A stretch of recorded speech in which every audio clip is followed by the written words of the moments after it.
What's good, y'all? Welcome and welcome back to Billy Go's Prophetic Vessel. It's your girl, Billy Go, and we got a message for you. Okay, welcome to your Capricorn and Chosen One channel. All right, let's get it popping with these timeless messages. Okay. All right, Holy Spirit, what is our Capricorns and Chosen Ones? What do they need to know, see, and or hear?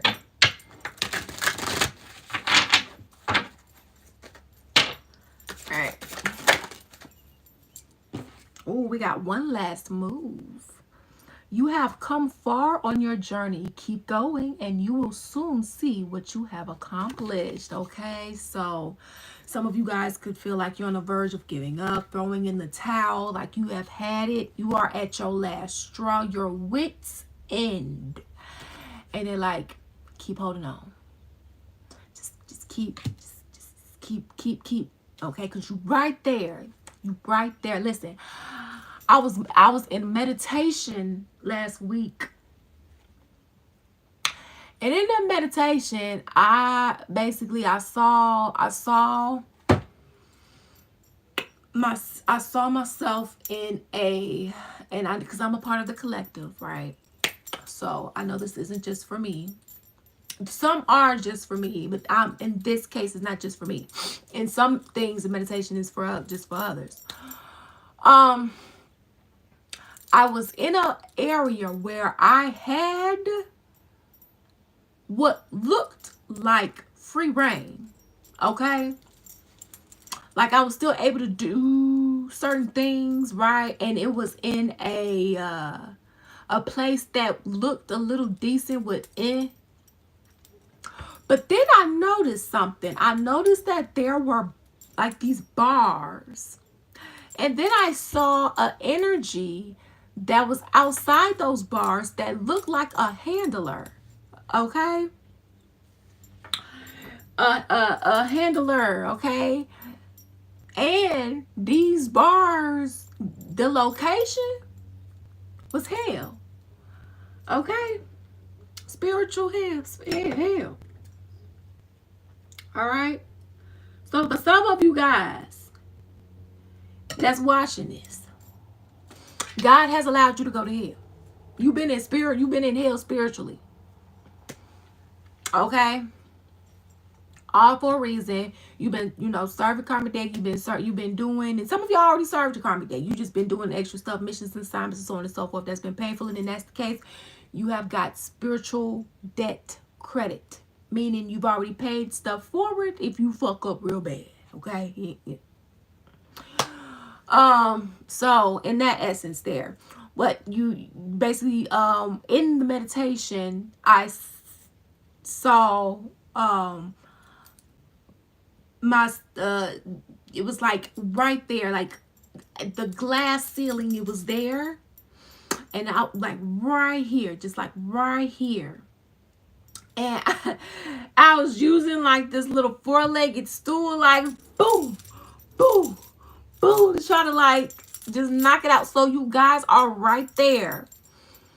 Okay? It may not feel like it. It may look like you are so far behind because warfare's been you left, right, up, down, all around in places you didn't even know you could be in. Listen, okay? And God is just letting you know that he knows. And he cries with you. He empathizes with you and just wants you to know, like, hey, there is a means to an end. You at the tail end. Okay? But some of you guys, you already at the end. You already at the end for some of you. And you literally just waiting for God to say, here you go. Here you go. There's somebody that I watch on YouTube. I think I might get her name wrong. I'm not exactly sure about her platform. I feel really bad about that. But she goes by Mia Arnsworth.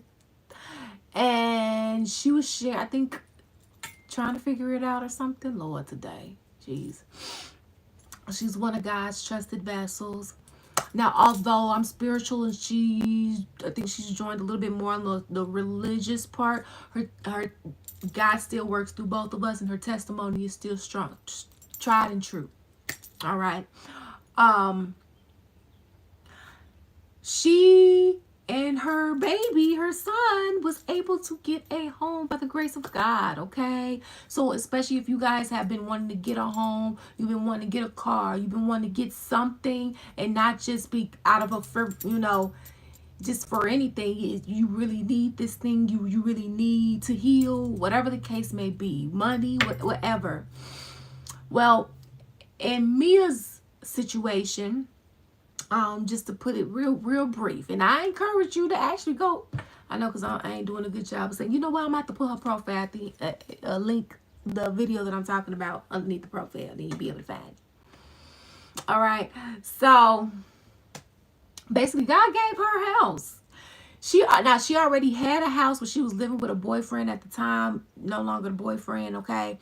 When he was paying the bills, and she necessarily didn't, like, she wasn't raised like in a church like that, you know, when it comes to her family. So like things just started to kind of like what appeared to go south, but it was really God like working things out.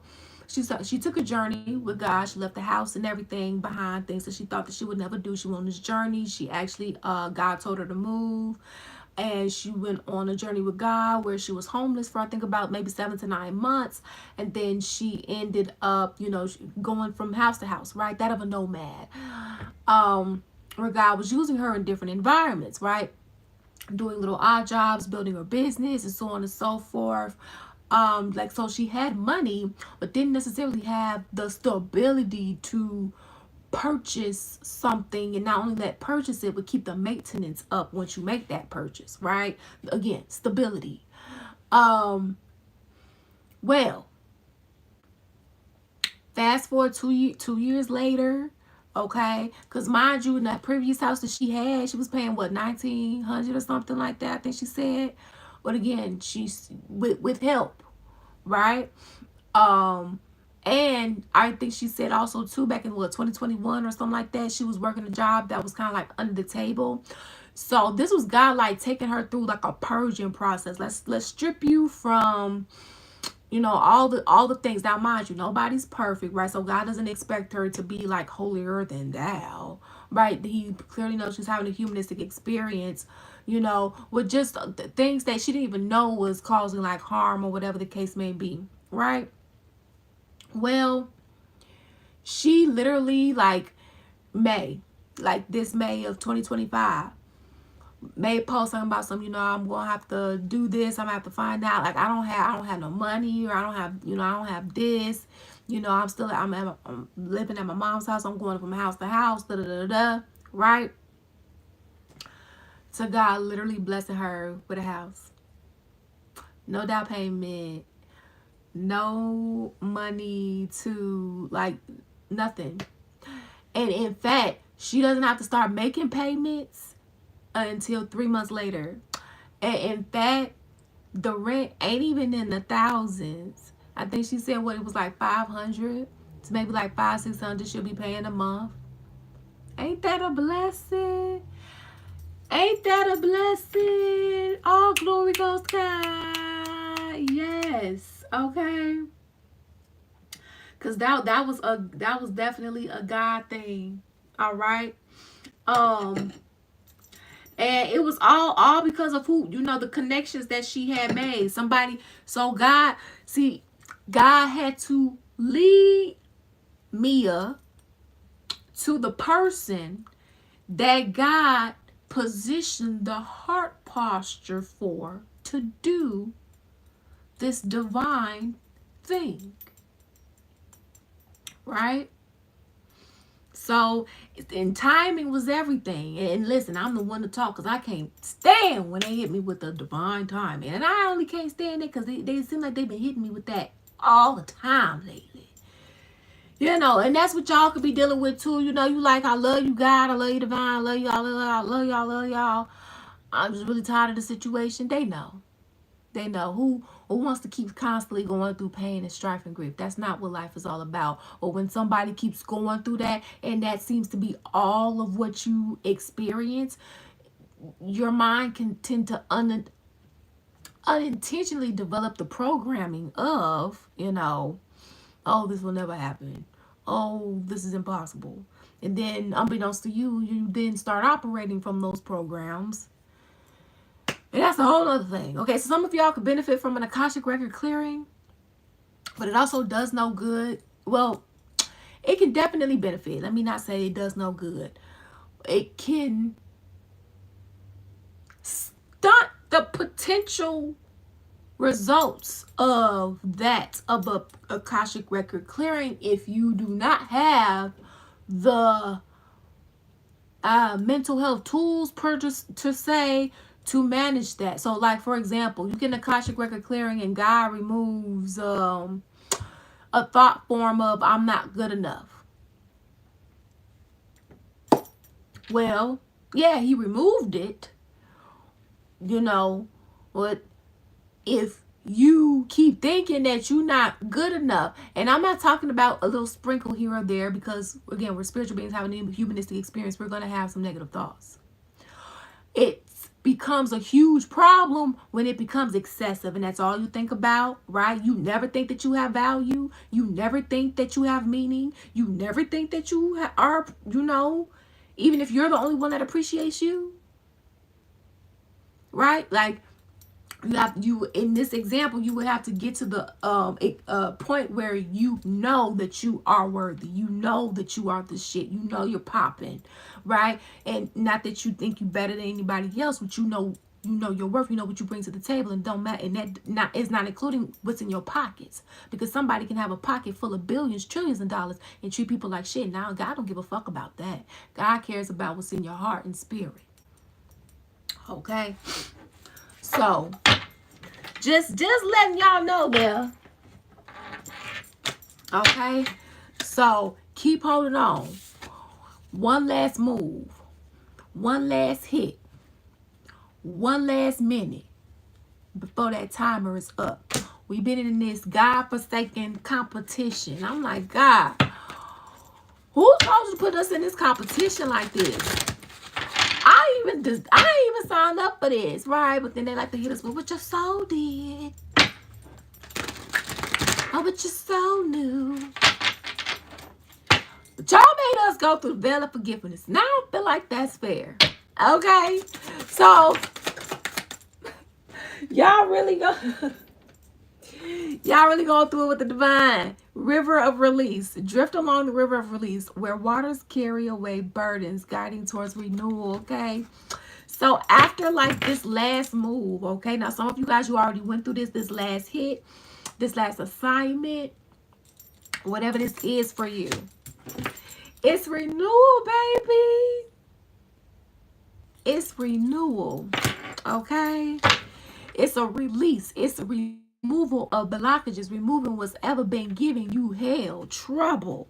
Okay, look at that. Yes, you have to trust in your path with all the twists and turns. Y'all, let me tell you.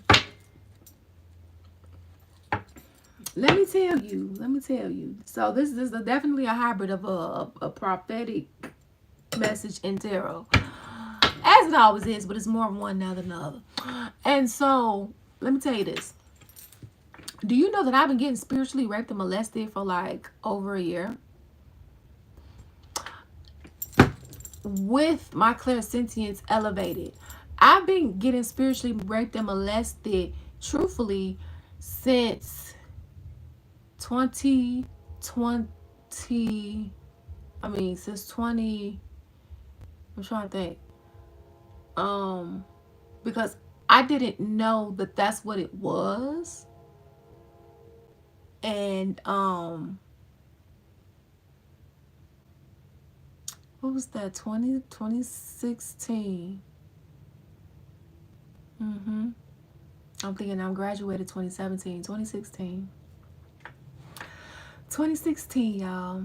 I've been dealing with spiritual rape and spiritual molestation. Did not know until what's this, 2025, late 2023, early 2024.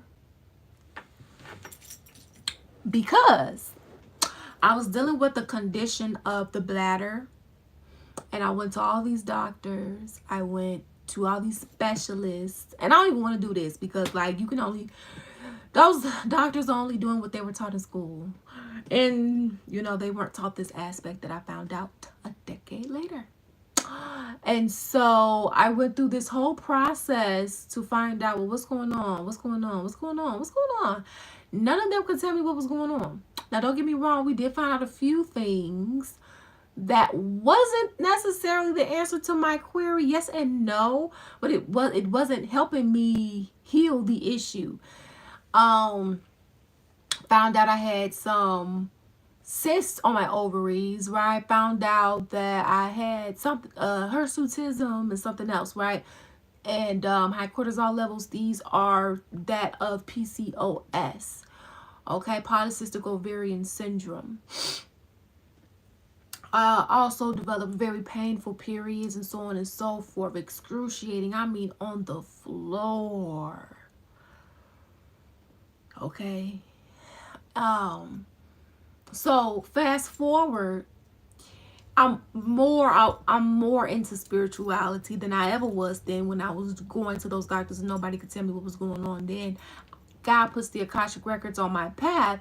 Not only do I learn about the Akashic records, but I find out about Akashic record clearings. Then I find out about psychic surgery. Then I find out about energetic parasites, entities, and how when they latch on to certain organs and so on and so forth, it causes certain things. Then I learned about the universal laws, as above, so below. And after all of this whole learning and everything, do you know that my condition didn't clear up until after that? And the only reason why it's still triggered now is because I am overcoming a rape and molestation psychic attacks, right? And this is a query for a lot of people out here who have painful periods, PCOS, endometriosis, and so on and so forth, who don't know this.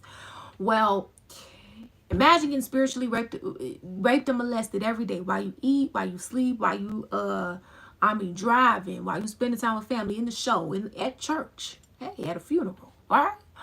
Very, very, very ridiculous situations, okay? Hey, it makes you not even want to, continue on with your day or life. And, but God, okay? God has been here every step of the way. I've been angry with God every step of the way, just about. But also, he's been my best friend every step of the way. He's provided comfort in this God-forsaken storm, that he has willingly allowed me to go into. And mind you, the practitioner I was working with at the time, they told her to tell me, like, this is something you're going to have to keep going through for a little bit longer. And that was a dark, honest truth, right? So that was God and the angels literally saying, like, we know, but you have to hold on and keep holding on a little bit longer because there's more things. And yes, I more things I did learn to find out and so on and so forth. But who the fuck want to go through that shit, right? I'm mad at them all the time, but I also love them because if you fuck with them, I'm going to fuck you up. And so, yeah, I say all that to say, keep holding on, y'all. It's gruesome out here in this war that's never been had, seen, unseen. But God got us, and we got the promised land. So, thank y'all for your love and support. It is truly, truly appreciated. And always remember, you make your own decisions. Peace out, deuces.